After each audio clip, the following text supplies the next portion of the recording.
Welcome to Epic Tale Network. Sleep well, and don't forget to like and subscribe. Eels as currency in medieval England.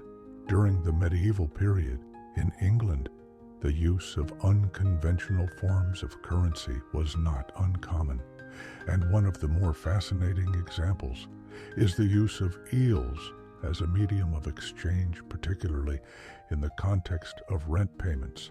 Unlike modern currency, which primarily consists of coins and banknotes, standardized by a central authority, medieval currencies were often adapted to local economies and available resources. This meant that people sometimes exchanged goods and services directly and in certain regions. This extended to using livestock, grain, or in this case eels, to fulfill obligations or debts. The phenomenon of eel-based payments offers a unique glimpse into the economic and social structure of medieval England, as well as the environmental conditions that enabled such practices. Records from medieval England reveal that eels were regularly used to pay rent to landlords, particularly in regions where the fish were plentiful. In fact, these rent payments were often substantial. Documents from the era indicate that peasants and tenants could be required to pay hundreds or even thousands of eels to satisfy annual rent obligations. This wasn't just a small-scale local custom. Instead, it was a widespread practice documented across various parts of the country. The persistence of eel-based payments over many years highlights the adaptability and diversity of medieval economic practices, especially in comparison to modern-day economies, where money in the form of standardized currency is the sole medium of exchange. One reason eels became a preferred form of currency was their abundance and accessibility. Rivers and marshes across England, particularly in regions like East Anglia, were rich in eel populations, making them an accessible resource for people living in these areas. Eels were relatively easy to catch in large numbers, often through methods like trapping or netting, making them a practical commodity for people who needed a dependable way to pay their dues. This abundance of eels allowed even those without significant wealth or land to have a means of fulfilling their economic obligations. Eels were resilient, able to survive in various aquatic environments, and they could even be stored alive for extended periods, allowing them to be transported and handed over at different times of the year. The resilience of eels and the relative ease of catching and storing them made them a practical choice for a medium of exchange. Aside from practical reasons, the use of eels in economic transactions also had cultural and symbolic significance in medieval England. Rivers and aquatic resources were integral to both daily life and local economies. Fishing rights and access to rivers were valuable, and control over these resources was often granted to wealthy landowners, the church or the crown, by requiring eels as rent payments. Landlords and nobles could reinforce their control over valuable natural resources and exert influence over the local populace. This arrangement often meant that tenants who paid their rent in eels would need to obtain the necessary fishing rights from their landlords, further emphasizing the interdependence between peasants and the landowning class. Moreover, eel-based rent payments were recorded meticulously, often in official documents known as pipe rolls or rent rolls. These records catalog the obligations and payments of tenants, sometimes including specific quantities of eels owed, delivery schedules, and the locations from which the payments would be sourced. Such records indicate that eel payments were not just informal or temporary arrangements, but rather a formally recognized practice embedded in the economic fabric of medieval English society. This documentation provides modern historians with a fascinating window into the economic relationships of the time and highlights how local resources influenced broader economic systems. The use of eels as currency also reflects the highly localized nature of medieval economies. In many cases, economies were self-sufficient, relying on the resources available in the immediate vicinity. Transporting goods over long distances was challenging and costly, so economic transactions were often limited to what could be sourced locally. This decentralized system of currency allowed regions to adapt their economic practices to their unique environments, making use of available resources such as timber grain, or in this case, eels. Such a system stands in stark contrast to the standardized monetary economies that dominate the modern world, where governments control the production and value of currency. While it may seem strange today to think of paying rent with eels, this practice was a logical solution to the economic realities of the time. It illustrates the flexibility of medieval economic systems and the ways in which people adapted to their local environments. Obligations, moreover, it highlights how essential natural resources were to medieval life, not just for sustenance, but also as a form of wealth and a means of meeting obligations. The transition away from eel-based currency came as England's economy began to modernize. The growth of urban centers, increased trade, and the rise of a more centralized monetary system eventually led to the decline of such localized and resource-based currencies as coinage became more standardized and widespread practices like paying rent with eels fell by the wayside, replaced by the use of minted currency. Nonetheless, the historical records of eel payments remain as a testament to the resourcefulness of medieval communities and the ways they adapted their economies to their natural surroundings. The use of eels as rent payments in medieval England offers a fascinating insight into a world where economic practices were closely tied to local resources and environmental conditions. This unique form of currency reflects the adaptability and resilience of medieval economies, as well as the importance of rivers and aquatic resources in daily life.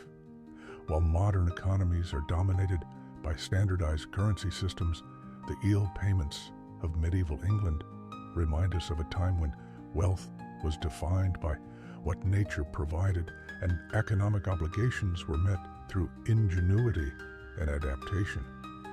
This practice serves as a reminder of how deeply human societies have always been shaped by their environments and the resources available to them. The strange justice of medieval animal trials in the strange and fascinating history of medieval justice. One of the most remarkable customs was the trial of animals accused of crimes from theft to murder. Animals were sometimes treated as though they possessed human-like agency and intent, facing legal proceedings in which they were defended, prosecuted, and even sentenced by human courts. These animal trials, particularly common across parts of Europe from the 13th to the 18th centuries, offer an intriguing insight into the medieval worldview. They reveal a society that projected moral and legal expectations onto animals, interpreting their behaviors as willful acts that could be punished or forgiven. Among the most frequent defendants were pigs, which could find themselves in court over acts like attacking humans or destroying property, sometimes resulting in a death sentence for the offending animal. The practice of animal trials reflects a unique intersection of law, theology, and medieval understandings of morality and justice. The concept of putting an animal on trial, though strange to modern sensibilities, was rooted in the medieval belief system where animals, like humans, were part of a moral and spiritual hierarchy. People of this time generally believed that animals, like people, were creations of God and thus were bound by divine laws, even if they lacked rational thought. In this view, an animal that committed a harmful act, such as a pig attacking a child or a wolf stealing livestock, was acting against the moral order, violating the peace and stability that the legal system sought to uphold by holding such animals accountable in a legal setting. Medieval society expressed its belief that all creatures, not just humans, could be governed by a sense of justice and responsibility, however limited or symbolic in these trials. Animals were often treated with surprising formalities, with processes mirroring those used for humans. A prosecutor was assigned to present the case against the animal, detailing the alleged defenses and seeking punishment. In many cases, a defense advocate was also appointed, usually a lawyer or local official, whose job was to argue on behalf of the animal, often by downplaying the animal's actions as accidental or driven by natural instinct. In some cases, these defenses were quite elaborate, with advocates arguing that the animal had acted out of ignorance or was driven by hunger, thus challenging the fairness of holding it responsible by assigning animals. Advocates, the courts emphasized that the animals should receive a fair trial and that their guilt or innocence must be properly established before any punishment could be carried out. Pigs were perhaps the most frequently accused animals in medieval animal trials, partly because they were common in villages and often roamed freely through towns. Pigs could become aggressive, and when they attacked people, particularly children, the consequences were sometimes fatal. In these instances, the pig might be formally arrested, chained, and placed in a prison cell. An actual trial would follow, during which the pig's actions were scrutinized in detail. If found guilty, the pig could face severe punishment, even death. This might take the form of a public execution, sometimes by hanging or burning, carried out as a spectacle meant to reinforce social norms and deter other animals from criminal behavior. Such executions were often public events attended by townsfolk who watched out, reflecting a belief that even animals had to face consequences for serious offenses. In addition to pigs, other animals could also be subjected to trial, albeit less frequently. Dogs, donkeys, horses, and even insects like locusts and weevils occasionally appeared in court cases. However, the manner of trial could vary depending on the type of animal and its perceived moral agency. For instance, a large, powerful animal like a bull might be treated differently from a small insect infestation in cases involving swarms of pests that destroyed crops. Ecclesiastical courts might issue formal excommunications against the insects, often accompanied by rituals or prayers, asking God to intervene and remove the offending creatures. This act was symbolic rather than punitive, underscoring the community's appeal to a higher power to restore balance. These trials, though unusual, played a role in shaping social attitudes and maintaining a sense of order. They also served to reinforce human dominance over nature by illustrating that animals, like people, were subject to human-imposed laws and consequences. In some cases, the trials may have been motivated by practical considerations. A pig that had killed a child was undoubtedly a danger to the community and would have to be removed to prevent further harm.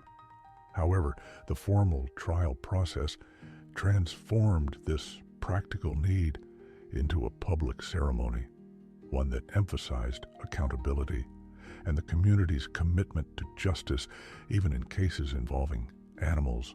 Medieval animal trials also reflected theological beliefs of the time, especially regarding sin punishment and redemption.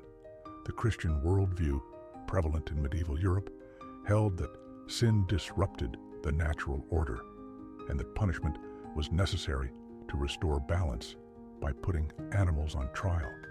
Medieval societies expressed a desire to restore divine and moral order when it had been disrupted by an animal's violent or harmful behavior. Animals were part of the world that humans were meant to govern, and steward in a trial symbolized an attempt to address even minor disruptions to the harmony of creation. Eventually, animal trials began to wane as legal systems evolved and modern understandings of animal behavior and moral agency developed. The Enlightenment brought new perspectives on reason, science, and the role of animals in society, shifting the focus from moral agency to biological instinct. Legal scholars and philosophers began to question the rationality of holding animals accountable in human terms, and the custom of animal trials gradually faded from practice. By the 18th century, animal trials had largely disappeared, replaced by more practical approaches to animal management and the rise of modern animal welfare laws. In retrospect, medieval animal trials appear both bizarre and fascinating, a window into a world where the boundaries between humans and animals were both sharply defined and at times strangely porous. The practice reveals a society that sought justice and order in all things, interpreting the natural world through a moral lens that demanded accountability even from animals. It speaks to the medieval desire for structure and control, an attempt to impose human notions of justice upon an often chaotic and unpredictable natural world. While the trials may seem absurd to us today, they offer valuable insights into the values, beliefs, and social systems of the medieval world, a world where justice was universal, applied to all creatures, and in which even a pig or a weevil could find itself standing trial. The phenomenon of medieval dancing plagues. Imagine a bustling medieval town. The streets are filled with merchants, farmers, and townsfolk going about their daily lives. Then suddenly, something bizarre happens. One person begins to dance, not joyfully or gracefully, but frantically, uncontrollably, as the minutes turn into hours and the hours into days. More and more people join in. Soon, hundreds are swaying, spinning, and stamping their feet. Seemingly unable to stop, they dance until they collapse from exhaustion or succumb to their exertion. This wasn't a scene from a fevered dream or a strange theatrical play. It was a real historical event, one of many outbreaks known as dancing plagues.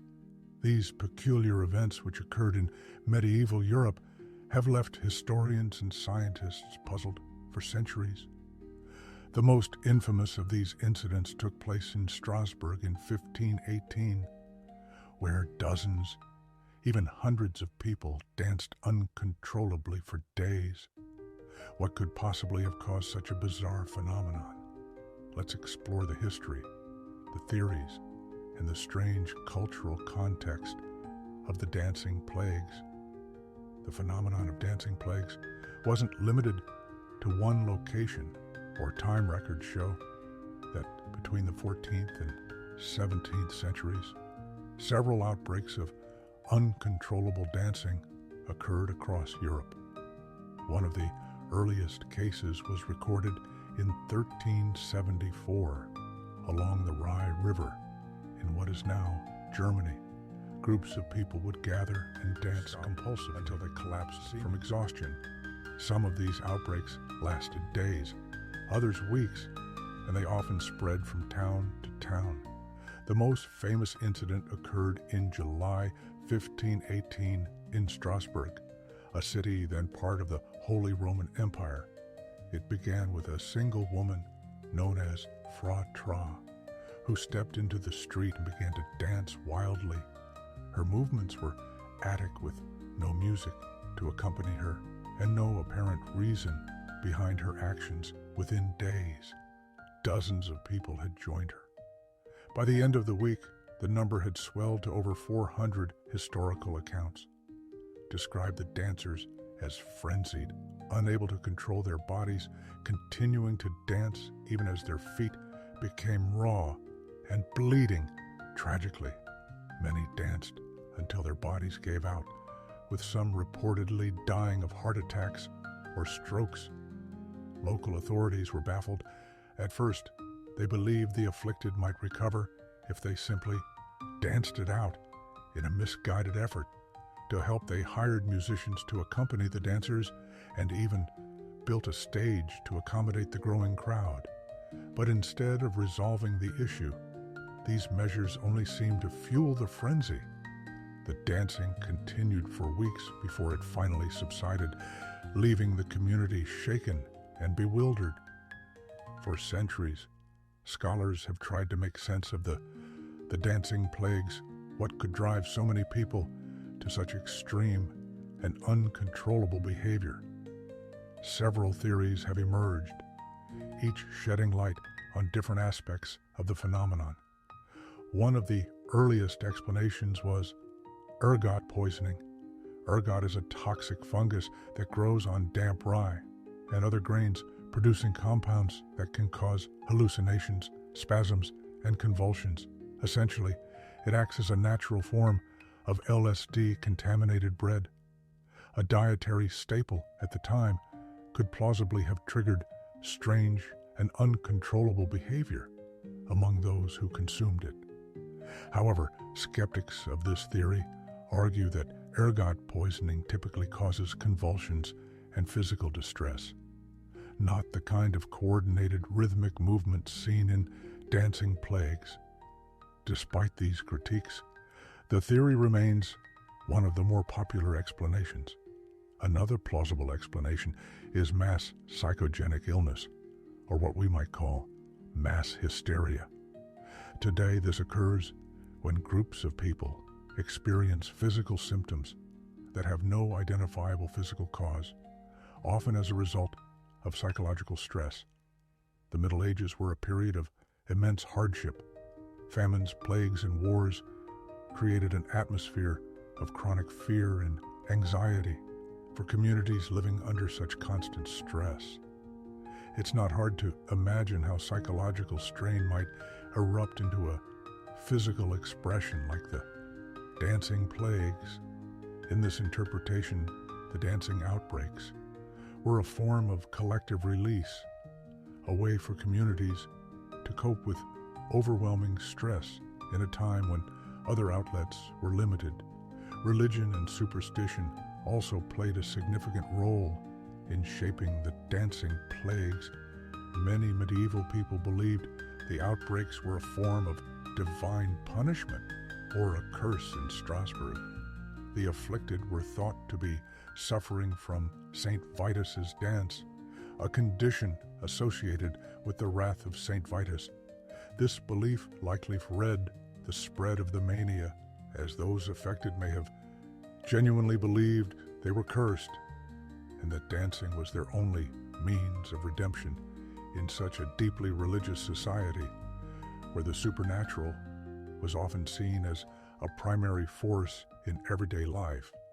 These beliefs provided both a framework for understanding the phenomenon and a means of perpetuating it.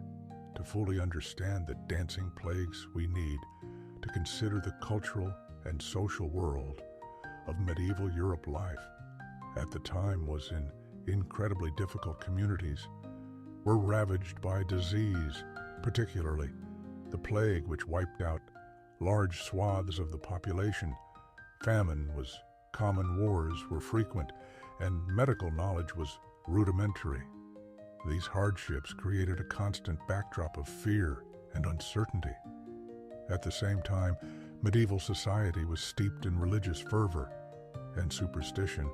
People often interpreted their world through the lens of divine will or supernatural forces, a natural disaster, a failed harvest, or even a strange illness might be seen as a sign of God's displeasure or the work of demons. It's within this context that the dancing plagues must be understood, whether driven by psychological stress, physical poisoning, or religious belief. The outbreaks were deeply shaped by the world in which these people lived. The way authorities responded also reveals much about the era. Their initial solution to encourage more dancing seems bizarre by modern standards, but it reflects their understanding of the problem. They believed that by indulging the afflicted dancers, they could cure them. When this approach failed, they turned to religious remedies such as pilgrimages, prayers, and exorcisms to banish what they saw as supernatural influences. These measures, while ineffective by today's standards, were consistent with the beliefs and practices of the time. Despite the dancing plagues remains a mystery. It's likely that no single explanation fully accounts for the phenomenon. Instead, the outbreaks may have been the result of several factors: a perfect storm of stress, superstition, and social contagion. What makes the dancing plague so fascinating isn't just their strangeness, but what they reveal about human nature. They remind us that our behaviors, rational or not, are deeply influenced by the world we live in. They show how fear, faith, and shared experiences can shape our actions in extraordinary ways. The dancing plagues may be relics of the past, but their echoes can still be felt today. They serve as a haunting reminder of the thin line between order and chaos, between mind and body, and between the rational and the inexplicable. So, the next time you hear a song that makes you want to dance, take a moment to reflect on those who danced and couldn't stop. Why medieval people rarely drank water in the medieval world. A glass of clean, fresh water was a rarity, unlike today, where potable water is considered essential and widely available. In much of the world, water in medieval Europe was often contaminated and unsafe to drink. Rivers and wells, the primary sources of water, were frequently polluted by human waste, animal runoff, and industrial activities like dyeing and tanning, faced with the risks of disease from consuming such water. Medieval people turned to safer alternatives: ale, wine, and cider. Even children consumed these beverages, often in diluted forms, as part of their daily diet. This reliance on alcoholic beverages as a substitute for water reveals much about the challenges and ingenuity of medieval life. Contaminated water was a serious and ever-present danger in medieval Europe. In densely populated areas, rivers and streams often became dumping grounds for waste. Without modern sewage systems, human and animal waste frequently found its way into the same water sources people relied on for drinking, cooking, and washing. Wells, which might seem like a safer option, could also be tainted by groundwater. Contamination, or the seepage of pollutants drinking untreated water, carried significant risks, including dentrichera and other waterborne illnesses that could sweep through communities with devastating effects. In response to these dangers, people turned to alternatives they believed were safer beverages that had undergone some form of processing. Fermented drinks like ale, wine, and cider became staples of the medieval diet. The process of fermentation killed off harmful bacteria, making these drinks much safer than untreated water. The alcohol content in these beverages acted as a natural preservative, ensuring they remained drinkable for longer periods. In many cases, these drinks were less about intoxication and more about practicality and survival. Ale, in particular, was a cornerstone of medieval hydration. It was consumed by people of all ages and social classes, from laboring peasants to royalty. Unlike modern beers, medieval ale was often weaker in alcohol content, especially the versions brewed for daily consumption. This small ale, as it was sometimes called, provided hydration without the intoxicating effects of stronger brewed ale, was inexpensive to produce, and required basic ingredients: water, malted barley, and yeast, making it widely accessible. Brewing was a common household activity, particularly for women who often manage small-scale production for their families or local communities. Wine was another popular alternative to water, though it was more prevalent in regions where grape cultivation thrived, such as southern Europe. For those who could afford it, wine was a daily beverage consumed at meals and used in religious ceremonies to make it last longer and stretch its supply. Wine was often diluted with water. This practice not only made it more economical, but also provided a measure of safety. The addition of wine to water was believed to help purify. Its cider made from fermented apples or pears was another option, particularly in regions with abundant orchards. Like ale and wine, cider was valued for its safety and its ability to be stored for extended periods. It became especially popular in areas where grain was less abundant, providing a viable alternative to ale. Children, too, who drank these beverages, though often in diluted forms. It was common for children to consume weak ale or watered-down wine as part of their daily meals. In a time when clean water was scarce, parents believed that providing their children with these safer alternatives was essential for their health and survival. The consumption of alcoholic beverages by children may seem surprising by modern standards, but in the context of medieval life, it was a pragmatic choice dictated by necessity.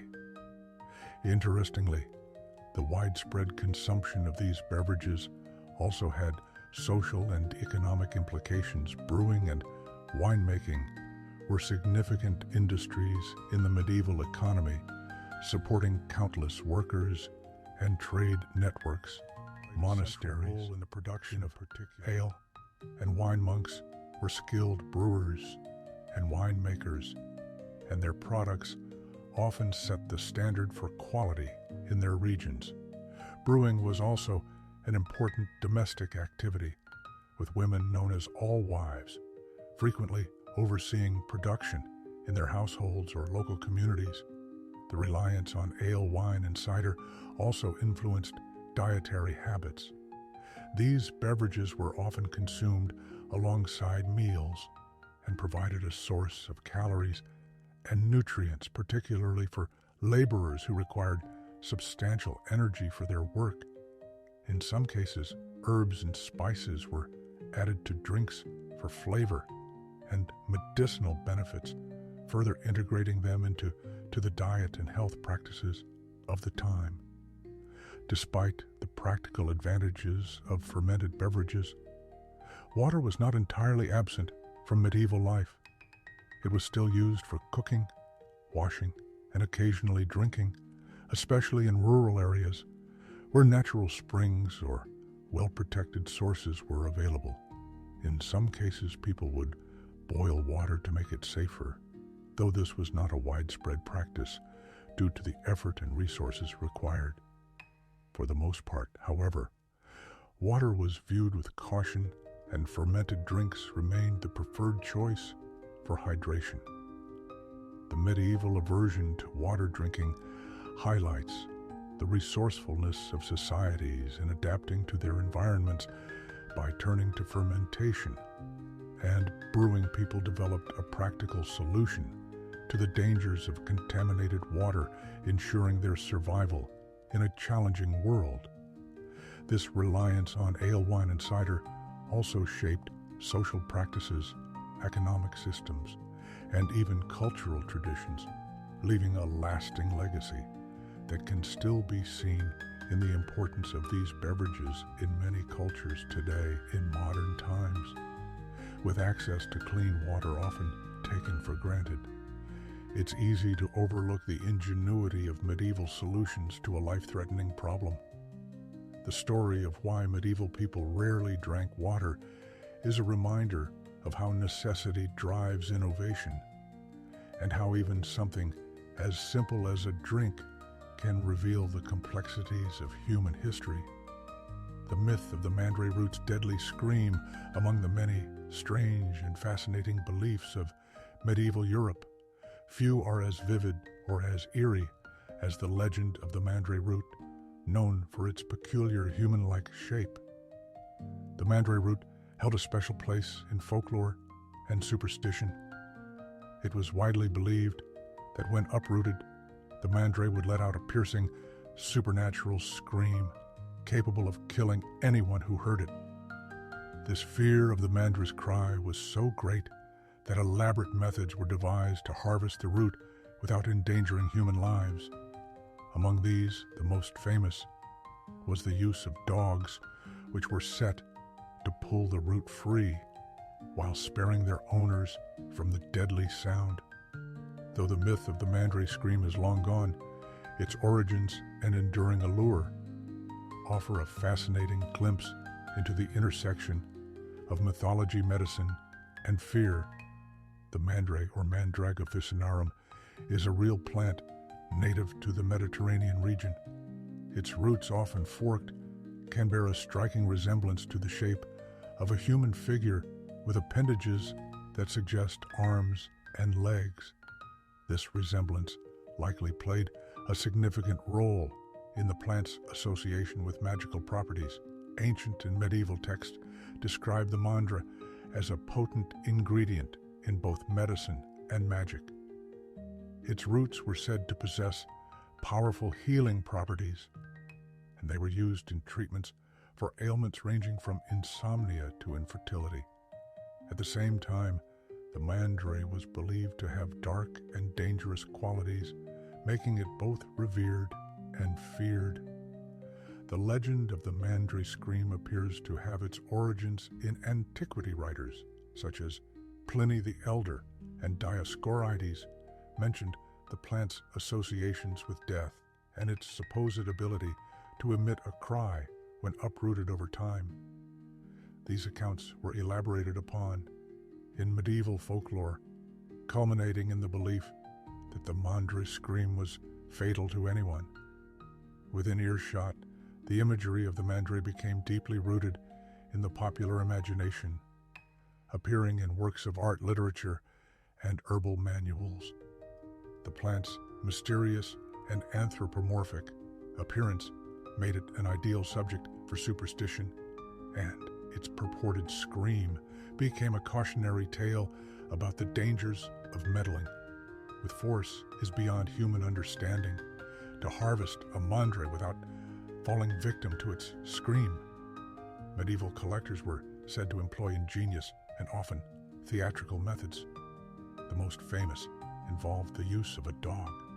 According to the legend, the mandrake would first be partially unearthed by a human who would then tie a cord around the root and attach the other end to a dog.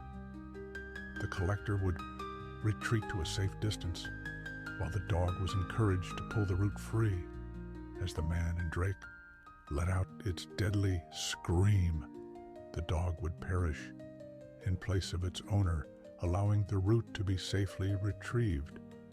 While this practice is unlikely to have been carried out often, its description vividly illustrates the lengths to avoid the imagined dangers of the mandrake. The belief in the mandrake scream was not just an isolated superstition. It reflected broader medieval attitudes toward nature and the supernatural. During this period, plants and animals were often thought to possess spiritual or magical qualities.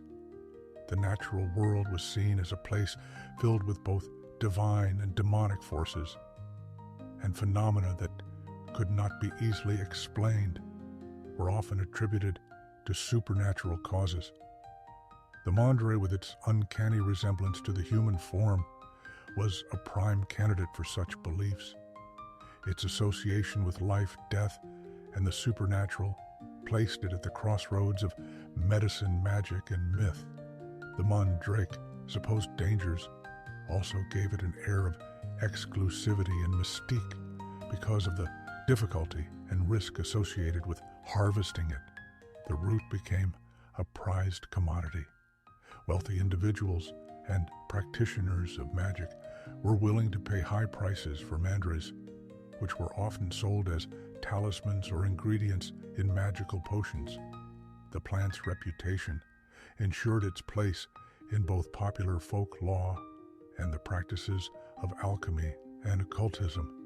At the same time, its rarity and cost meant that the Mandrake was surrounded by an aura of mystery, further perpetuating the myths about its power. Interestingly, the Mandrake's fearsome reputation coexisted with its use as a medicinal plant. Despite the legends, the root was valued for its sedative and analgesic properties.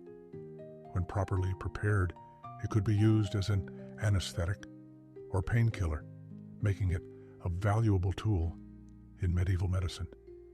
This dual nature, as both a feared and revered plant, underscored the complex relationship medieval people had with the natural world. On the one hand, they sought to harness its benefits. On the other, they were deeply wary of its hidden dangers.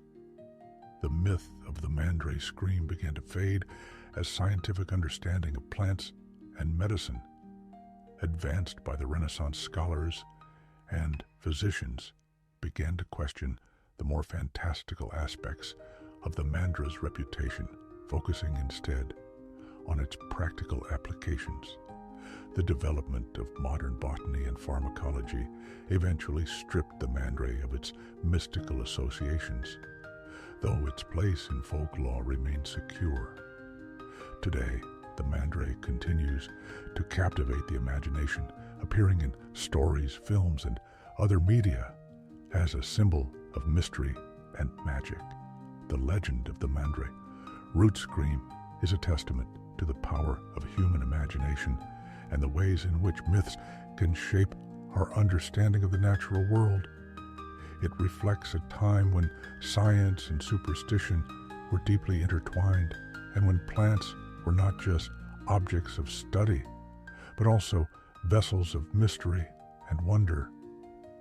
While the idea of a screaming root may seem absurd to modern minds, it served an important function in its time, offering both a warning and an explanation for the unknown. Even today, the Mandrake remains a powerful symbol of the strange and magical intersection between nature and human belief, the strict codes of conduct for medieval knights.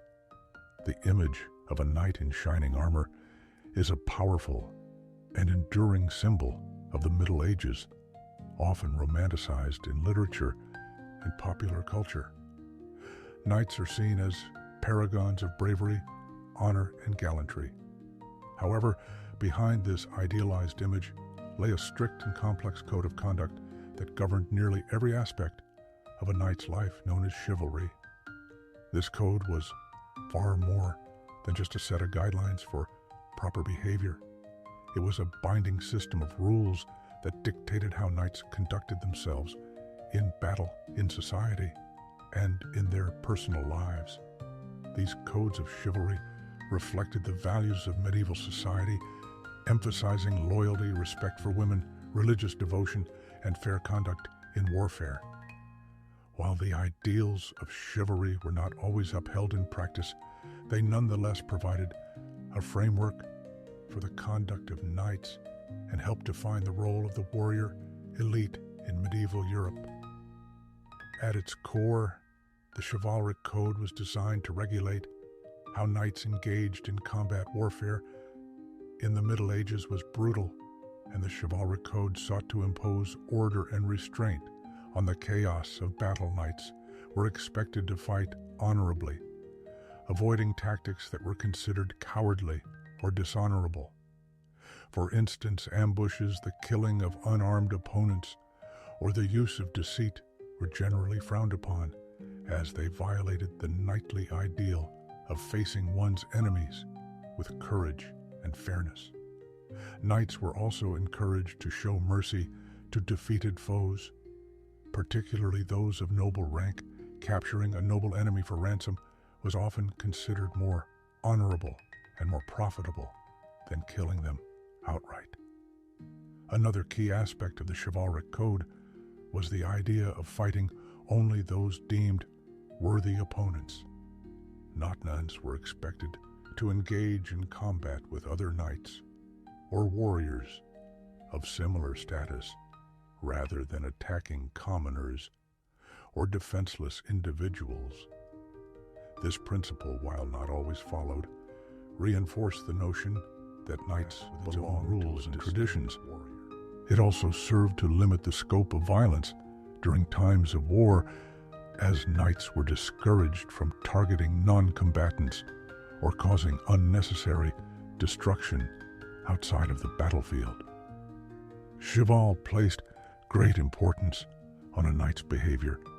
In society, loyalty was a central tenet of the chivalric code, and knights were expected to serve their lords and fulfill their feudal obligations with unwavering dedication. This loyalty extended to the church, as knights were often seen as defenders of the Christian faith. Many knights participated in religious wars, such as the Crusades, believing that their martial skills could serve a higher purpose in the defense of Christendom. The idea knight was both a warrior and a devout servant of God, embodying the dual values of martial prowess and spiritual devotion. The treatment of women was another crucial element of chivalry. The code dictated that knights should behave with courtesy and respect toward women, particularly those of noble birth.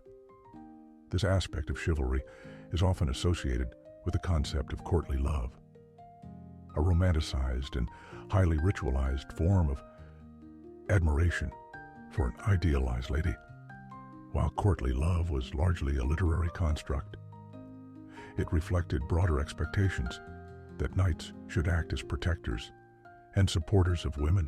In practice, this could involve defending a lady's honor, performing acts of service on her behalf, or demonstrating self-restraint and humility in her presence. However, it is important to note that the chivalric code was deeply tied to the social hierarchies of the medieval period. The emphasis on respecting and protecting women generally applied only to women of noble status. Common women were often excluded from the protections afforded by chivalry, and knights did not always adhere to the ideals of respect and courtesy when dealing with women outside the nobility. This disparity highlights the limitations and contradictions of the Celt's code, which was more aspirational than universally practiced. The education and training of knights were instrumental in instilling the principles of chivalry. From a young age, aspiring knights, known as pages, and later squires, were taught the values and behaviors expected of them. They learned not only the skills of combat, but also the social graces and moral lessons associated with chivalry. This education was often overseen by experienced knights, as well as by clergy, who emphasized the importance of faith and virtue. Through years of rigorous training and service, young men were molded into knights who were expected to embody the ideals of chivalry in their actions and character. Despite the high ideals of the chivalric code, the reality of medieval knighthood often fell short of these standards. Knights, like all humans, were subject to ambition, greed, and other flaws in times of war. The pressures of survival and the chaos of battle often led to behaviors that violated the principles of chivalry. Similarly, in their dealings with the lower classes, knights did not always act with the honor or restraint prescribed by the code. Nonetheless, the ideals of chivalry served as a guiding standard, shaping the expectations of knights and influencing how they were perceived by their peers and society at large. Over time, the concept of chivalry evolved, reflecting changes in medieval society and warfare as the feudal system began to decline and new forms of military organization emerged. The role of knights on the battlefield diminished. However, the ideals of chivalry endured, finding new expression in literature, art, and the emerging traditions of knighthood as a ceremonial institution. Even today, the legacy of chivalry can be seen in our modern notions of honor, respect, and fair play. The chivalric code was far more than a set of rules for medieval knights. It was a reflection of the values and aspirations of the society that created it by promoting ideals of honor, loyalty, and courtesy. The code sought to elevate the conduct of knights and distinguish them from ordinary warriors, while the realities of knighthood often fell short of these lofty ideals. The enduring power of the chivalric code lies in its ability to inspire. It reminds us of a time when even the fiercest warriors were expected to live by principles of morality and justice, striving to balance the demands of the battlefield with the ideals of a noble life. The reality of medieval trial by combat. The medieval legal system was steeped in traditions that might seem strange or even shocking by today's standards. But one of the most extraordinary practices was the trial by combat. In this form of legal resolution, guilt or innocence was determined not by evidence or testimony, but by physical combat between the accuser and the accused. The idea was rooted in the belief the righteous party emerged victorious. This method of trial was available to men and women alike, with specific rules and adaptations for participants. The practice of trial by combat reveals much about the medieval worldview, which saw justice as deeply intertwined with faith, honor, and physical strength. Trial by combat was a form of judicial duel, and its origins can be traced to Germanic legal traditions that predated the medieval period. By the early Middle Ages, it had become an accepted legal practice in many parts of Europe, particularly in regions influenced by Frankish and Anglo-Saxon customs. The concept was based on the belief that God would not allow an innocent person to be defeated in combat. If the accused won the duel, it was seen as proof of their innocence. If they lost, it was considered divine confirmation of their guilt. The rules of trial by combat varied depending on the location and the nature of the dispute. In some cases, the duel was fought to the death, while in others, the combat ended when one party yielded or was incapacitated. The outcome determined not only guilt or innocence, but also the resolution of the legal matter at hand. For example, disputes over land ownership, breaches of contract, or accusations of serious crimes like murder or theft might be settled through combat. In cases where a party was physically unable to fight, such as the elderly or the infirm, they could appoint a champion to fight on their behalf. One of the more remarkable aspects of trial by combat was its inclusivity. Women, under certain circumstances, could also participate in cases where a woman was accused of a crime or wished to challenge an accuser. She could invoke the right to trial by combat. However, to account for the perceived physical disadvantage of women compared to men. Specific handicaps were sometimes imposed to level the playing field. One common adaptation involved the man fighting with limited mobility, such as standing in a waist-deep pit, while the woman remained above ground and armed with a weapon like a club or stones. This setup was intended to balance the contest and ensure a fair trial. At least by medieval standards, the weapons and equipment used in trial by combat were often specified beforehand and could vary based on local customs or the social status of the participants. Knights and nobles might fight with swords and shields, while commoners might use simpler weapons like staves or cudgels. The dueling ground was typically a designated area, such as a public square or a field, and the proceedings were often overseen by a judge or an official who ensured that the combat followed established rules. The spectacle of trial by combat was as much a social event as it was a legal proceeding. Large crowds would gather to watch the duels, and the outcomes could have significant social implications. Victory in combat was seen as a vindication not only of the individual's innocence, but also of their honor and reputation. Conversely, defeat or the refusal to fight could result in severe penalties, including execution, exile, or loss of property. Despite its popularity, trial by combat was not without controversy. Even in its own time, critics argued that it was inherently unfair, favoring the physically strong over the weak and making justice a matter of brute force rather than truth or evidence. The practice also raised theological questions. If both combatants were guilty or innocent, how could divine judgment be accurately reflected in the outcome? Nevertheless, the practice persisted for centuries, supported by its deep roots in medieval culture and its alignment with the values of honor, courage, and divine justice. By the late Middle Ages, trial by combat began to decline as legal systems evolved, and more emphasis was placed on evidence testimony and written laws.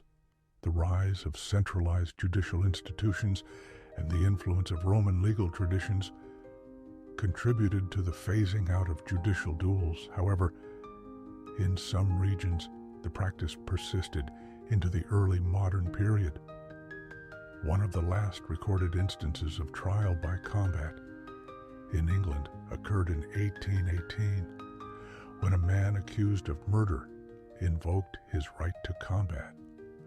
Although the case generated significant public interest, the court ultimately denied the request, marking the symbolic end of the practice. Today, trial by combat is often romanticized in literature, films, and popular culture as a dramatic and honorable way to resolve disputes. In reality, it was a system that reflected the value, views, and limitations of its time, a belief in divine justice, a reliance on physical strength, and a society deeply concerned with personal honor. While the practice may seem archaic and brutal to modern sensibilities, it offers a fascinating glimpse into the legal and cultural norms of the medieval world. The legacy of trial by combat lives on in our collective imagination, a reminder of a time when justice was as much about faith and spectacle as it was about fairness. It serves as a stark contrast which strive to separate emotion and belief from the pursuit of objective truth. Yet the enduring allure of trial by combat lies in its raw simplicity and dramatic nature, a test of will, strength, and fate, with justice hanging in the balance.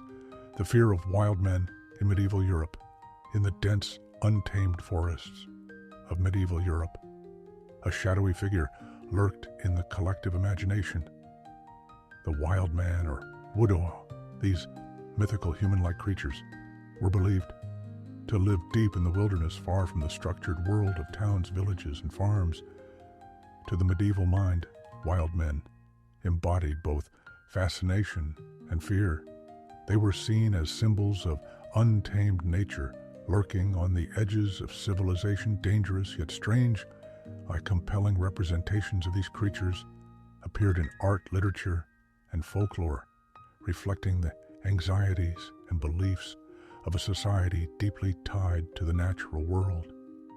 Yet wary of its mysteries, the idea of the wild man was rooted in a blend of mythology, religious symbolism, and real encounters with the unknown. Descriptions of wood wozes varied across regions, but they were generally depicted as hairy humanoid beings who lived in forests and mountains.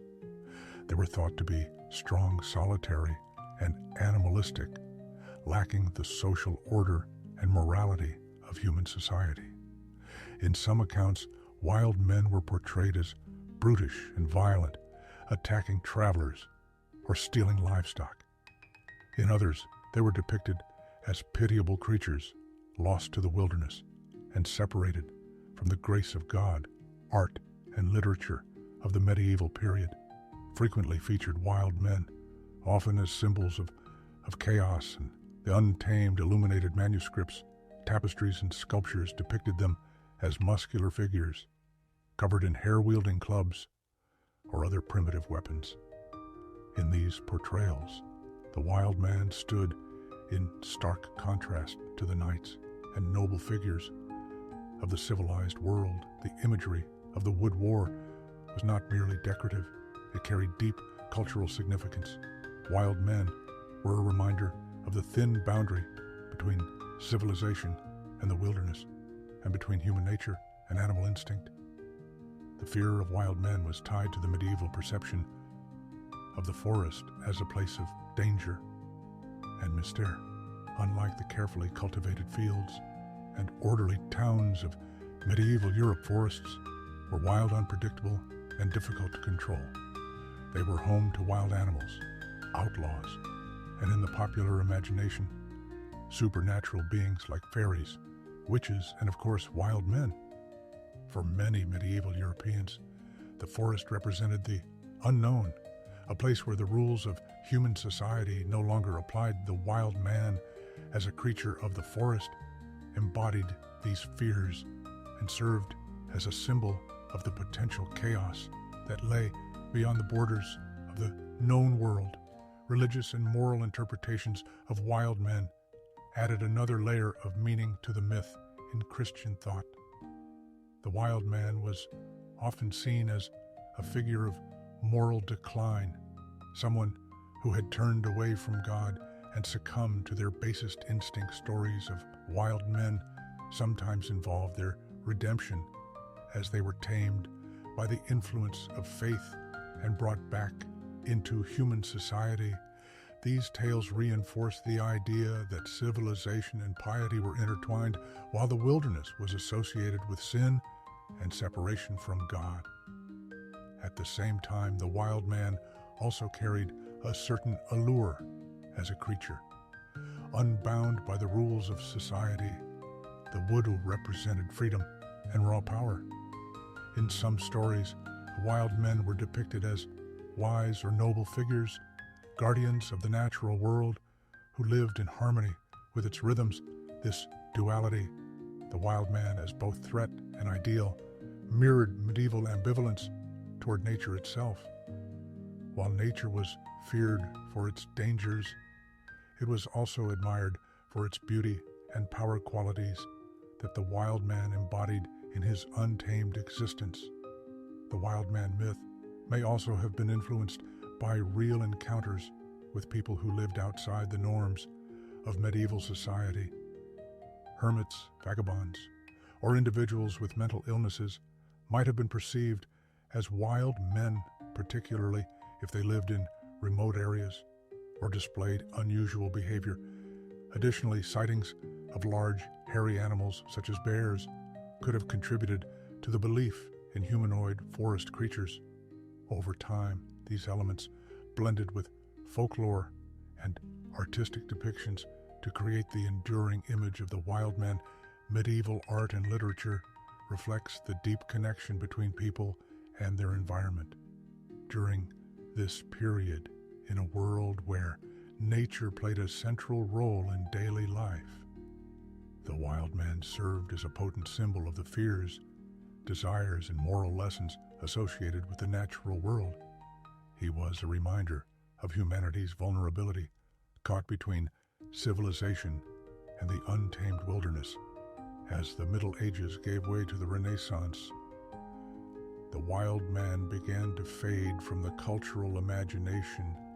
Increased exploration, scientific advancements, and a growing understanding of the natural world reduced the need, the presence of wild men of the unknown. However, the legacy of the wild man lives on in modern culture. Echoes of the medieval wood woes can be found in folklore about Bigfoot or Sasquatch, and in fictional characters like Tarzan or the Beast from Beauty and the Beast. These figures continue to explore the themes of wilderness humanity and the thin line that separates the two. The wild man of medieval Europe offers a fascinating glimpse into the fears and beliefs of a bygone era. He was a creature born of mystery and imagination, a symbol of the untamed and a reflection of humanity's relationship with nature. While the forests have long since been tamed, the wild man remains a haunting reminder of the power and allure of the unknown. How the bubonic plague shaped the modern workforce. The bubonic plague, or the Black Death, was one of the deadliest pandemics in human history, killing an estimated 25 to 50 million people in Europe between 1347 and 1351. Its devastating impact on the population caused immeasurable suffering and upheaval, but it also brought about profound social and economic changes. One of the most significant legacies of the plague was its role in reshaping the workforce and laying the groundwork for the eventual decline of feudalism by drastically reducing the labor force. The Black Death gave surviving workers unprecedented bargaining power, enabling them to demand higher wages and better conditions. This seismic shift in labor dynamics marked the beginning of a transformation that would ultimately weaken the feudal system and pave the way for the modern workforce. Before the Black Death, European society was dominated by the feudal system, a rigid hierarchy in which land ownership was the foundation of wealth and power. Under this system, peasants, many of whom were serfs, worked the land in exchange for protection and subsistence. Serfs were bound to the estates of lords and had little freedom to seek better opportunities elsewhere. Labor was abundant, and lords wielded significant control over the workforce, dictating wages and conditions with little resistance. However, the Black Death disrupted this balance by killing an estimated 30% to 60% of Europe's population. The sheer scale of the death toll created a labor shortage so severe that it upended the traditional power dynamic between lords and workers, with fewer laborers available to till fields, harvest crops, and perform essential services. Surviving workers found themselves in high demand for the first time in generations. They could negotiate for better wages and improved working conditions. This newfound bargaining power allowed many peasants to escape the constraints of serfdom, as landowners were often forced to offer more attractive terms to retain or attract workers. In some cases, laborers abandoned their feudal obligations altogether, moving to towns and cities in search of better opportunities. The lab labor shortage also had a ripple effect on wages across various industries, skilled artisans, builders, and trades. people found themselves particularly valuable as their specialized skills were critical to the functioning of society. The increased demand for their expertise enabled them to command higher pay, and some even transitioned from working for lords to operating as independent contractors. This shift contributed to the gradual emergence of a more flexible and dynamic labor market. Governments and landowners, alarmed by the rising power of workers, attempted to resist these changes in England. For example, the government passed the Statute of Labourers in 1351, which sought to cap wages at pre-plague levels and restrict the mobility of peasants. Similar measures were enacted in other parts of Europe, but they were often difficult to enforce. Workers who were dissatisfied with their conditions could simply move to another region or take advantage of the growing opportunities in urban centers. The resistance of workers to these restrictions occasionally led to open rebellion, such as the Peasants' Revolt in England. In 1381, these uprisings underscored the growing tensions between the declining feudal order and the rising aspirations of the laboring class. The weakening of the feudal system also had profound implications for land ownership and agricultural practices. With fewer serfs available to work the land, many lords faced economic challenges. Some shifted to less labor-intensive farming methods, such as raising sheep for wool production, which required fewer workers than traditional crop farming. Others leased their land to tenant farmers who paid rent in cash rather than labor. These changes further eroded the traditional feudal relationship between lords and peasants, contributing to the gradual emergence of a market-based economy. The urbanization that followed the Black Death also played a key role in reshaping the workforce. As laborers flocked to towns and cities in search of opportunities, urban economies began to grow and diversify. The expansion of trade, commerce, jobs, and manufacturing, and spurred the rise of a merchant-class guilds which regulated trades and protected the interests of workers, gained prominence during this period, providing a framework for skilled labor and fostering the development of professional standards. These changes marked the beginning of a shift away from the agrarian economy of the feudal era toward the more dynamic and interconnected economies of the early modern period. The long-term consequences of these changes were profound. The increased mobility and bargaining power of workers contributed to the decline of serfdom in much of Western Europe.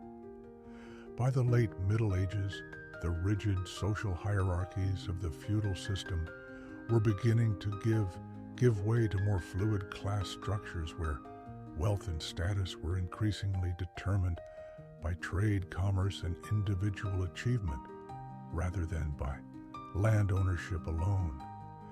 The rise of a wage-based economy laid the groundwork for the modern capitalist system, where labor is a commodity that can be bought and sold on the open market. While the Black Death was undoubtedly a human tragedy of unimaginable scale, its impact on the workforce was a catalyst for scientific, social, and economic transformation. The labor shortages it created disrupted the established order, empowering workers and challenging the dominance of feudal lords. In the centuries that followed, these changes would continue to reshape European society, contributing to the Renaissance, the rise of the middle class, and the eventual emergence of modern democracies. The story of how the bubonic plague reshaped the workforce is a powerful reminder of how adversity can drive change. Out of the devastation of the Black Death came a new social and economic reality, one that recognized the value of labor and began to dismantle the structures of oppression that had defined medieval life. It is a legacy that underscores the resilience and adaptability of humanity, even in the face of profound loss. The Church and the Devil's Interval, a forbidden sound in music history. Music has long been a source of beauty, emotion, and spiritual expression. In medieval Europe, it played a central role in religious and cultural life, with the Church serving as the dominant force in shaping musical traditions. Yet, within this harmonious framework, one particular musical interval was deemed so unsettling, so discordant, that the Church took steps to restrict its use. This interval, known as the tritone, or the Devil's Interval, was believed to evoke sinister feelings and even the presence of evil. The fear surrounding this musical phenomenon reveals the profound interplay between religion, culture, and art in the medieval world. The trone is a musical interval spanning 3 whole tones, creating an unsettling dissonance that distinguishes it from more harmonious intervals. In modern terms, it can be heard between the notes F and B, but its unique sound transcends any specific key. Unlike the pleasing consonants of intervals like octaves or thirds, the trone produces a tension that seems to demand resolution. To medieval ears steeped in a culture that closely linked music to spirituality, this tension was interpreted as unnatural and even malevolent. The Church's aversion to the trone was rooted in its broader philosophy of music and its role in human life. Medieval theologians and philosophers, influenced by ancient Greek thinkers like Pythagoras and Boethus, believed that music was a reflection of the divine order of the universe. They saw harmonious intervals as expressions of God's perfection, capable of uplifting the soul and fostering spiritual harmony. Conversely, dissonance was viewed as a disruption of this divine order, a sonic reflection of chaos and sin. Within this framework, the trone was not merely unpleasant, it was a spiritual threat. This belief in the moral and spiritual power of music led the Church to exert considerable influence over its composition and performance. Gregorian chant, the dominant form of liturgical music in the medieval period, was characterized by its smooth flowing melodies and the absence of discordant intervals like the trone. The Church's strict control over musical practice ensured that worship music adhered to its ideals of harmony and order. While there is no direct evidence of an outright ban on the trone, its avoidance in sacred compositions was a clear reflection of these values. The term, the Devil's Interval, likely emerged later during the Renaissance, but it captures the essence of the Church's unease. With the trione, the association of the interval with the devil reflects the medieval belief that discord and chaos were manifestations of evil, just as visual art and architecture were designed to inspire awe and reverence for God. God music was expected to align with divine principles. Any sound that deviated from these ideals risked invoking fear, discomfort, or even temptation. Despite its avoidance in sacred music, the trone continued to intrigue composers and musicians, an effective tool for conveying tension, mystery, and drama in secular compositions over time as musical tastes and theories evolved. The trone found its way back into the repertoire, particularly during the Renaissance and Baroque periods. Composers like Claudio Moni and Johann Sebastian Bach used the interval to great effect, creating emotional contrasts and enriching their harmonic palettes. In later centuries, the trone shed much of its sinister reputation and became a staple of musical innovation by the Romantic era. Composers like Franz Liszt and Richard Wagner embraced its dissonance, using it to evoke passion, longing, and turmoil. In the 20th century, the trone played a central role in the development of jazz, blues, and rock music, where its tension and release became a defining feature of modern harmony. Iconic riffs, like the opening of Black Sabbath's self-titled song and Leonard Bernstein's Maria from West Side Story, showcase the enduring power of the interval, once feared as the Devil's Interval. The story of the Tron's journey from medieval suspicion to musical acceptance highlights the evolving relationship between art culture and belief in the medieval world. Music was not merely an aesthetic experience. It was a moral and spiritual force governed by rules that reflected the values of the time. The Church's rejection of the throne underscores the deep connections between sound and meaning, as well as the ways in which societies project their fears and ideals onto the arts. Today, the throne is celebrated for its unique ability to create tension and complexity, a reminder of music's capacity to evoke a wide range of emotions. What was once avoided as a harbinger of chaos is now embraced as a symbol of creativity and expression. The Tron's transformation is a testament to the power of music to transcend boundaries and reflect the ever-changing nature of human understanding. While it may no longer carry the weight of medieval fears, the Devil's Interval remains an evocative and fascinating chapter in the history of music. Medieval guilds and the birth of worker insurance in medieval Europe. Life was fraught with uncertainty. Illness, injury, or the loss of essential tools could devastate a craftsman or laborer, stripping them of their livelihood and plunging their families into poverty. Yet even in this challenging environment, communities found ways to mitigate risk and provide mutual support. One of the most remarkable examples of this was the role of guilds, which offered a form of insurance to their members. These guilds, associations of skilled workers and artisans, not only regulated trades, but also acted as an early form of worker protection, offering support in times of need. This system of mutual aid laid the groundwork for modern concepts of social security, and workers' compensation guilds were integral to medieval economic and social life. They organized trades into structured groups, ensuring quality control, fair pricing, and the training of apprentices. Membership in a guild was highly coveted, as it provided not only professional status, but also a sense of security in an unpredictable world. Central to this security was the guild system of mutual aid, which functioned as a type of collective insurance.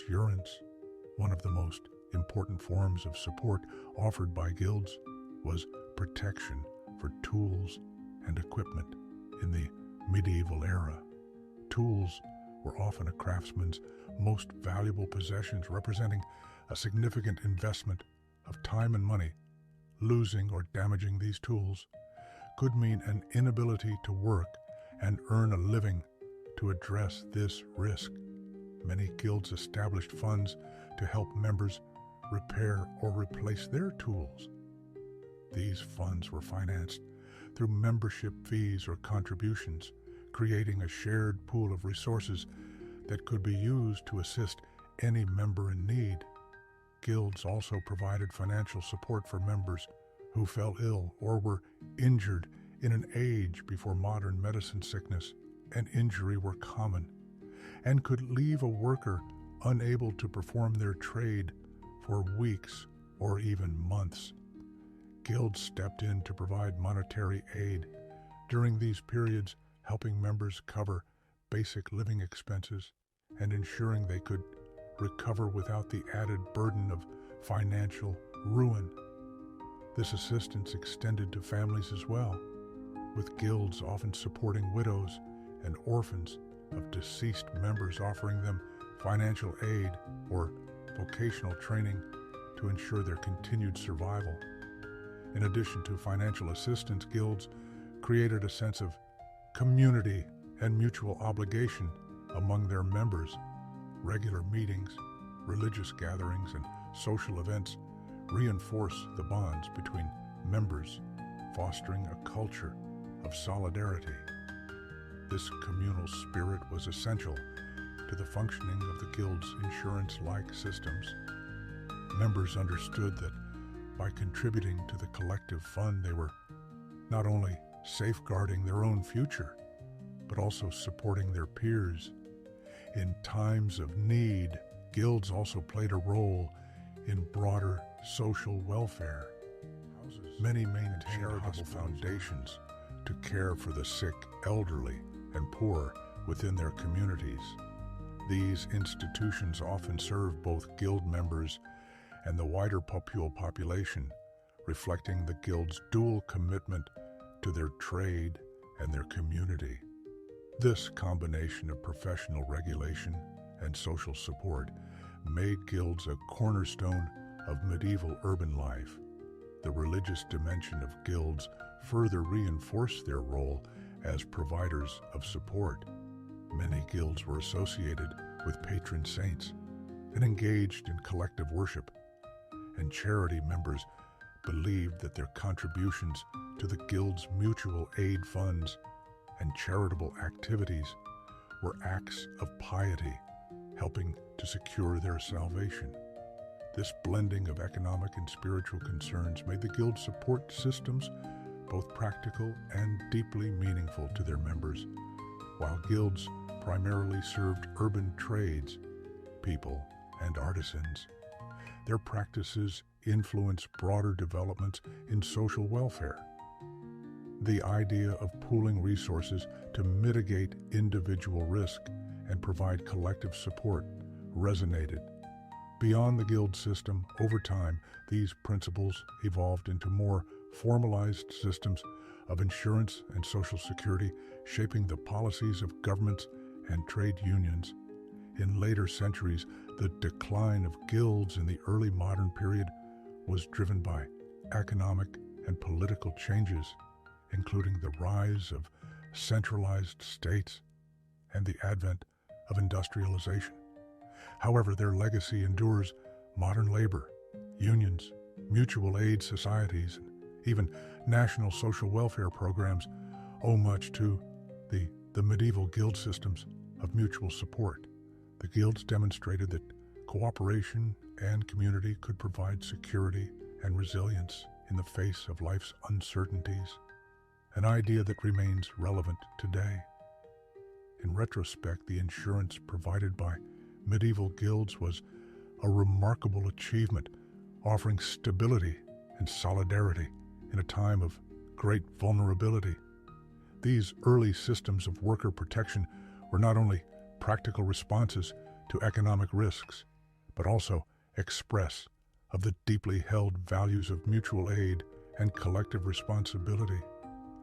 They remind us that even in the most challenging circumstances, people have found ways to come together and support one another, building foundations for a fairer and more secure society. The brutal rite of passage, becoming Rite the path to knighthood in medieval Europe, was not for the faint of heart.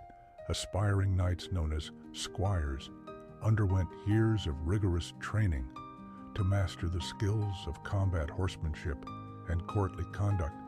Yet even after proving their competence, a final, often grueling ritual awaited them. The ceremony of knighting, sometimes referred to as the Dub of Honor. While this event is often romanticized as a moment of solemn recognition and noble transformation, it could be physically brutal, reflecting the demanding and dangerous life of a knight. Among its rituals, with was a symbolic blow to the neck or shoulders, a striking gesture that encapsulated the hardships, discipline, and resilience expected of a knight. The journey to knighthood began in childhood. Young boys of noble birth were sent to live with a lord or knight, where they served as pages, learning the basics of courtesy weaponry and the responsibilities of their station. By their teenage years, they advanced to the rank of squire, serving directly under a knight. Squires acted as personal attendants, caring for their knight's armor, horses, and weapons, while receiving advanced training in combat strategy and chivalric ideals. This mentorship prepared them for the battlefield, where they often fought alongside their knights. For many, the process spanned more than a decade, demanding not only physical prowess, but also loyalty, humility, and the ability to endure hardship. The culmination of this arduous training was the knighting ceremony, an event that marked a squire's transition to full knighthood. The ceremony varied widely, depending on the time and place, as well as the individual's status and the circumstances of their knighting. In some cases, the ritual was a grand affair, held in a church or castle, and attended by lord's clergy and other dignitaries. The squire would often fast confess their sins and spend a night in prayer before being kned, symbolizing their spiritual readiness for their new role as a defender of the faith and protector of the weak. However, the process was not always purely ceremonial. A significant aspect of the knighting ritual was the dub of honor, a physical gesture meant to seal the squire's transformation in the gentlest versions. This was a tap on the shoulder or neck with the flat of a sword, often accompanied by a vow or blessing. Yet in more physically demanding versions, the blow could be delivered with enough force to leave a mark or even knock the squire to the ground. This was not an act of cruelty, but rather a symbolic gesture meant to emphasize the toughness and resilience required of a knight. The strike served as a reminder that their new role would involve not only pain, sacrifice, and constant readiness for physical challenges. In some traditions, the blow was seen as a final test of the squire's endurance and composure. By accepting the strike without flinching or complaint, the squire demonstrated their readiness to face the hardships of knighthood with courage and discipline. This aspect of the ceremony reflected the medieval ideal of the knight as a figure who embodied both physical strength and moral fortitude. The brutality of the knighting process was not entirely symbolic. Medieval knights were warriors first and foremost, tasked with defending their lord's lands and faith in a time of near constant conflict. Their lives were defined by the brutal realities of medieval warfare, which involved grueling physical combat, heavy armor, and the ever-present risk of injury or death. The dub of honor was a stark acknowledgement of this reality, serving as a reminder that knighthood was not merely a title, but a way of life that demanded extraordinary resilience. In some cases, knighting ceremonies took place on the battlefield, where the symbolism of the dub of honor was heightened by the immediacy of war. A squire who had distinguished the elves in combat might be knighted on the spot, their bravery and skill recognized with a swift and decisive blow to the shoulder or neck. These battlefield knighting were often less formal, but carried a unique prestige as they highlighted the practical realities of knighthood over its ceremonial aspects. Despite its physical demands, the knighting ceremony was also deeply tied to the ideals of chivalry beyond their martial responsibilities. Knights were expected to uphold virtues such as loyal, wide justice, and compassion. The rituals surrounding knighthood, including the dub of honor, sought to instill these values while reinforcing the knight's role as a protector of the weak and a servant of God. The physical trials of the ceremony were balanced by spiritual elements, creating a rite of passage that was both practical and aspirational over time. As the role of knights evolved and the realities of medieval warfare changed, the physical intensity of knighting ceremonies diminished by the late Middle Ages. The dub of honor had become more symbolic, often reduced to a light tap with a sword during a formal ceremony. However, the legacy of the earlier, more brutal rituals remains a powerful reminder of the demanding and often perilous life of a medieval knight. The dub of honor was more than just a ritual. It was a physical and symbolic initiation into a life of service, sacrifice, and discipline. By enduring the blows of the knighting ceremony, a squire demonstrated their readiness to face the challenges of knighthood both on and off the battlefield. While the brutality of the rite may seem jarring to modern sensibilities, it reflected the harsh realities of the medieval world and the extraordinary resilience required of those who sought to defend it. Medieval castles as psychological weapons. Medieval castles were not just structures of stone and mortar, they were symbols of power dominance and strategic ingenuity. While their primary purpose was to serve as defensive fortifications, castles also played a significant role as psychological weapons with their towering walls, imposing towers, and commanding locations. Castles were designed to project an image of unassailable strength, demoralizing enemies before a single arrow was fired. Their very presence could shape the outcome of conflicts as much through intimidation as through actual military engagement. The strategic placement of castles was one of their most critical psychological features. Castles were often built on high ground, such as hills or cliffs, where they could dominate the surrounding landscape. This elevated position gave defenders a tactical advantage in spotting and repelling attackers, but it also sent a powerful visual message to would-be invaders. The lord who controlled this castle controlled the region for miles away. The silhouette of a castle on the horizon served as a reminder of the power and authority of its occupants. In addition to their locations, castles were designed to appear as formidable as possible. Thick stone walls, soaring towers, and massive gates were not only functional defenses but also visual statements of strength and permanence. Even if an enemy army managed to approach the castle, the sight of its defenses, moats, drawbridges, murder holes, and battlements could sap their morale. Attackers knew they faced not only a physical challenge, but also the psychological strain of prolonged sieges, which often required immense resources and could stretch on for weeks or months. The layout of a castle also contributed to its psychological impact.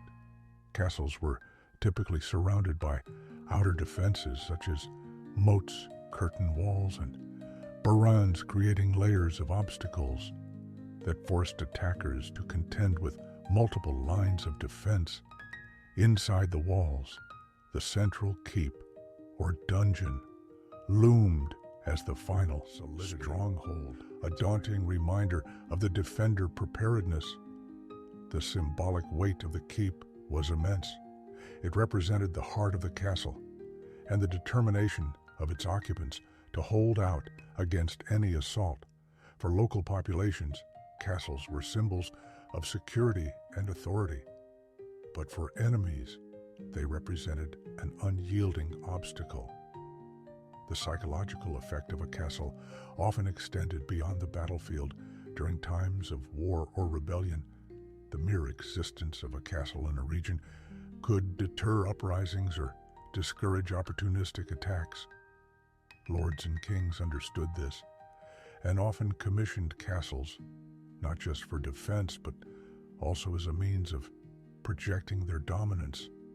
Building a castle was a statement of power signaling to allies and rivals alike that the owner had the resources and influence to command such a structure. The psychological warfare of castles extended to sieges, which were as much about breaking the enemy's will as they were about breaching walls. Defenders used the castle's formidable appearance to bolster their own morale, while weakening that of the attackers. Castle inhabitants often displayed their strength and resilience through visible shows of defiance, such as firing arrows from battlements, pouring boiling oil through murder holes, or simply maintaining a confident presence.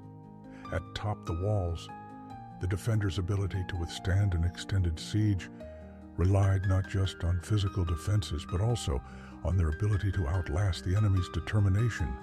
Even after battles, castles served as reminders of conquest and control.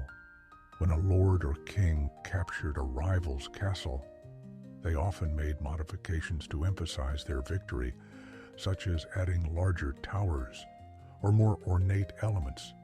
These changes reinforced the idea that the new occupant was more powerful than their predecessor, cementing their dominance in the eyes of both allies and enemies. Castles, in this sense, were living monuments to the shifting tides of power in medieval society. The psychological power of castles was not limited to warfare. They also influenced the everyday lives of the people who lived near them. For peasants, the castle represented the authority of the local lord and the feudal system itself. Its presence was a constant reminder of their obligations and the protection they received in return for rival nobles and rulers. A castle on the border of their territory was a challenge, a statement of readiness to defend and expand over time as advances in military technology, such as gunpowder and cannons, made castles less effective as physical defenses. Their psychological role remained significant even as their military function declined. Castles continued to serve as symbols of power and prestige, evolving into stately homes and administrative centers. Their imposing architecture and strategic locations continued to evoke awe and respect, underscoring the enduring legacy of their design as psychological weapons. Medieval castles were far more than defensive structures. They were tools of psychological warfare designed to intimidate enemies, bolster defenders, and assert authority through their strategic placement.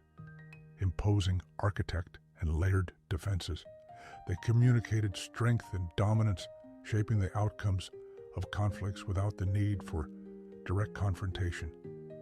Their legacy as symbols of power and resilience endures a testament to the ingenuity and foresight of their builders in harnessing the mind as well as the battlefield. In their quest for control, the scandalous arrival of the fork in medieval Europe in a modern dining setting. The fork is so ubiquitous that its absence would be far more surprising than its presence, yet when the fork was first introduced to Europe in the 11th century, it caused a stir that went far beyond questions of etiquette to many medieval Europeans. This simple utensil was not only unfamiliar, but also scandalous, and in some cases even considered immoral. Its adoption faced resistance from both cultural norms and religious beliefs, with clergy condemning it as an insult to God. The controversy surrounding the fork offers a fascinating glimpse into the intersection of tradition, faith, and social change in medieval society. The fork's journey to Europe began in the Byzantine Empire, where it had been used for centuries as a practical and elegant eating tool. Byzantine nobles, particularly women, used small two-pronged forks to handle food, often avoiding mess and enhancing hygiene. These utensils were typically crafted from precious metals like gold or silver, marking them as symbols of refinement and sophistication. It was through marriage alliances between Byzantine and European royalty that the fork first appeared in Western Europe. One of the earliest and most infamous instances of the fork in Europe occurred in the 11th century, when a Byzantine princess, Maria Aurelina, married into the Venetian nobility she brought with her. The custom of using a fork at meal, a habit that reportedly shocked her new peers, was viewed as both strange and excessive, a sign of vanity, unbecoming of a noble woman. According to accounts, she was even criticized by members of the clergy who denounced her as prideful and her practice as unnatural. The backlash against the fork was not merely a matter of resistance to change. It had deep religious undertones. In medieval Christian thought, eating was not just a physical necessity, but also a moral act, one that reflected humility and gratitude to God. Many clergy believed that food was a divine gift and should be handled with the natural forks of the human fingers, as intended by God. Using an artificial implement to eat, they argued, was an affront to divine design and bordered on sinful indulgence. This moral objection to the fork was compounded by its association with opulence and excess. In a society where many lived in poverty and simplicity was seen as virtuous. The fork's origins in Byzantine luxury made it a symbol of decadence. For some, its adoption by the European elite reinforced the perception that it was not merely impractical, but also morally suspect. Despite the resistance, the fork gradually began to find acceptance in certain European courts, particularly in Italy, where its association with refined dining began to outweigh its controversial reputation. Italian nobles appreciated the fork for its practicality, especially when eating foods like pasta, which were difficult to handle with fingers or knives over time. Italian merchants and diplomats played a role in spreading the utensil to other parts of Europe. The fork's acceptance was a slow process, often shaped by practicality rather than moral approval in the late medieval period. As table manners became more elaborate and the idea of personal hygiene gained prominence, the fork's utility became increasingly apparent. By the Renaissance, it was viewed as a mark of sophistication and civility, particularly among the upper classes. This shift was aided by prominent figures such as Catherine Dici, who brought Italian dining customs, including the use of the fork, to France. When she became queen in the 16th century, the fork's eventual widespread adoption reflected broader cultural changes in Europe. The rise of individualism, the emphasis on personal cleanliness, and the evolution of social norms all contributed to its acceptance by the 17th century. The fork was a common sight at noble and bourgeois tables across Europe, though it would take even longer for it to become standard in all social classes. The controversy surrounding the fork underscores the complex relationship between tradition and innovation in medieval society. What began as a scandalous and divisive object ultimately became an essential part of everyday life, highlighting how cultural norms evolve over time. The fork story serves as a reminder that even the simplest objects can carry profound social and moral significance, reflecting the values and anxieties of the societies that adopt them today. The fork is taken for granted, its scandalous past largely forgotten, yet its journey from a Byzantine curiosity to a universal dining tool is a fascinating chapter in the history of human culture, one that reveals the power of resistance, adaptation, and eventual acceptance in shaping everyday life. Please subscribe and like our channel for more videos. Thank you.